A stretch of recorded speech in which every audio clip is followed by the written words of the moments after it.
विश्व कैंसर जागरूकता दिवस या फिर ये कहें कि वर्ल्ड कैंसर अवेयरनेस डे है। आज 4 फरवरी है। कुछ कहना चाहते हैं इस पे आप सभी सबको प्रणाम करने के उपरांत। कैंसर मतलब शायद ये शब्द दहशत, डर, संताप, दुख सब कुछ लेकर आता है, और ऐसा नहीं है। कुछ ऐसा है कि इसके आने के बाद घर परिवार, वो व्यक्ति ही नहीं और वो समाज पूरा भयभीत हो जाता है, उसका अड़ोस पड़ोस भयभीत हो जाता है। लोग लगभग ये मान चुके होते हैं कि अब इस व्यक्ति का या उस महिला का जीवन या उस बच्चे का जीवन अब शेष नहीं है। संभवतः सत्य भी है, लेकिन अब आपको सोचने की आवश्यकता है कि पहले तो कह दिया जाता था भैया बहुत तंबाकू खाता था, शराब पीता था, उल्टी सीधी हरकतें थी, जो भी कुछ है, इस वजह से इसको हो गया।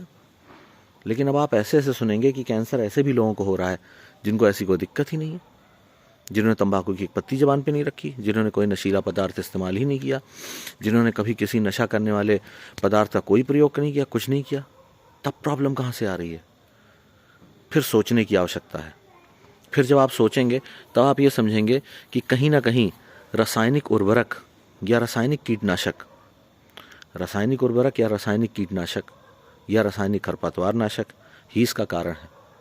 हम सब अपने प्राकृतिक रूप के जीवन से दूर हो चुके हैं। अब हमारा पोषण अनाज नहीं करते हैं, हमारा पोषण जानते हैं कौन करते हैं? हमारा पोषण करता है यूरिया, हमारा पोषण करता है एंडोसल्फान, हमारा पोषण करता है डीडीटी, हमारा पोषण करता है तथाकथित खरपतवार नाशक, जिससे आपको खेतों में कम मेहनत करने की जरूरत है, ग्लाइफोसेट।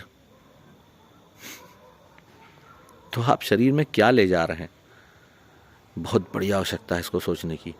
कैंसर अवेयरनेस नहीं, कैंसर को ठीक करने के लिए क्या अवेयरनेस होनी चाहिए। और अगर आज वर्ल्ड कैंसर अवेयरनेस डे या वर्ल्ड कैंसर डे है 4 फरवरी को, तो आपको ये सोचने की आवश्यकता है, सबसे अधिक सर्वाधिक आवश्यकता ये है कि अगर इसके कारण वो नहीं है जिनको हम मात्र कारण मानते हैं, या फिर वो लोग जो तंबाकू के, नशीले पदार्थों के सेवन को नहीं करते हैं, अगर उनको भी हो रहा है तो क्यों हो रहा है?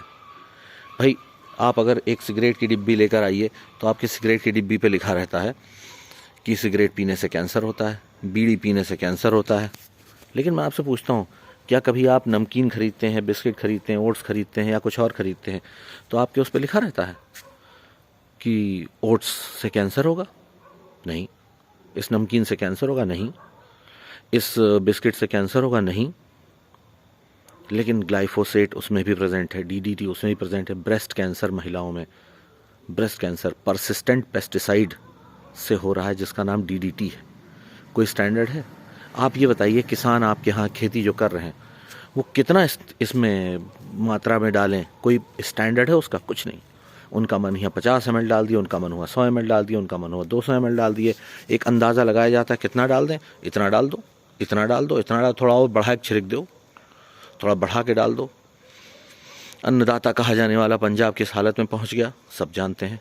प्राकृतिक खेती की ओर लौटना, प्राकृतिक बीजों से, प्राकृतिक रूप से, प्राकृतिक उर्वरक से खेती करना ही एक स्टैंडर्ड है। जब मैं ये कहता हूँ प्राकृतिक, तो इसका मतलब कहीं भी ये नहीं होता है कि आप उसमें आधुनिक संसाधनों का प्रयोग ना करें, लेकिन मूलभूत चीज़ों को बचा के रखें। मूलभूत चीज़ें मतलब जैसे आपकी जो बीज हैं वो आपकी कैसी होनी चाहिए?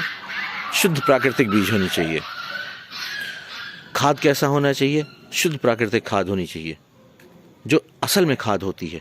भाई कीड़े को आप, जो माइक्रो ऑर्गेनिज्म, बायो ऑर्गेनिज्म जो आपकी मिट्टी में काम करते हैं, उनको आप क्या दे रहे हैं? केमिकल। मतलब ये तो ऐसे होगा जैसे आपने डोपिंग ली और आप दौड़ रहे हैं 100 मीटर की रेस, आप बहुत तेजी से दौड़ गए, लेकिन जब आपकी एक बूंद खून की जांच हुई तो आप फेल हो गए। वही हो रहा है। आप उसको क्या दे रहे हैं? किन किन मानकों पे उगाना चाह रहे हैं? अब दूसरी बात सुनिए, खेती आपने किसके हाथ में छोड़ दी है? खेती किसके हाथ में है? जब आप ये सोचिए कि सबसे ज़्यादा आप क्या करते हैं, पढ़ने में बहुत अच्छा, आपने इंजीनियर बनाया, आपने डॉक्टर बनाया, आपने एमबीए कराया, आपने सीए कराया, सीएफए कराया, आपने सरकारी नौकरियों में डाला, आपने सरकारी टीचर बनाया, आप डीएम बन गए, एसडीएम बन गए, आईएएस बन गए, पीसीएस बन गए, अधिवक्ता बन गए, उसके बाद सेल्समैन हो गए, सब कुछ हो गए। धीरे धीरे आके आप दुकान तक आ गए, दुकानों पर सामान पहुँचाने तक आ गए। और यार जो कुछ नहीं कर पाया उसको आपने, वह खेती करने चला गया। मतलब जो इन सब के लायक नहीं था, आज की डेट में मैं सत्य बता रहा हूँ, आज के आज की तारीख में जो स्थिति है, जो एक कुछ नहीं कर सकता, उसको जिम्मेदारी दे दी गई है, आप इन सबका पेट भरोगे।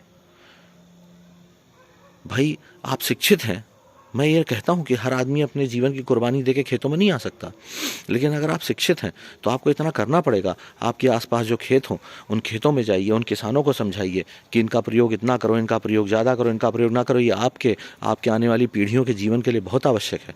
आप ग्लाइफोसेट के बारे में पढ़ के, आप डीडीटी के बारे में पढ़ के, आप परसिस्टेंट पेस्टिसाइड्स के बारे में पढ़ के, वीडिसाइड के बारे में पढ़ के, इंसेक्टिसाइड के बारे में पढ़ के आप अंदाज़ा लगा सकते हैं। उस व्यक्ति को नहीं समझ में आएगा, आपकी जिम्मेदारी है उसको बताने की।